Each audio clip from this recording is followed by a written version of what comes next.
আকবার, আল্লাহু আকবার, আল্লাহ আল্লাহ আল্লাহ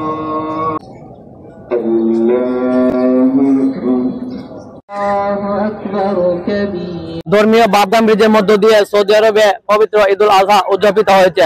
দেশটিতে সবচেয়ে বড় ঈদের জামাত অনুষ্ঠিত হয়েছে পবিত্র নগরী মক্কায় এবং মদিনায়। দর্শক, আমি রয়েছে দেশটির পূর্বাঞ্চল দাম্মামে ভোর 5টায় ঈদের জামাতে অংশ নেয় দেশটির নাগরিক সহ প্রবাসী বাংলাদেশিরা। ঈদুল আজহা নির্বিঘ্ন উদযাপন করতে ইতিমধ্যেই দেশটি সরকারের পক্ষ থেকে সকল প্রস্তুতি গ্রহণ করা হয়েছিল।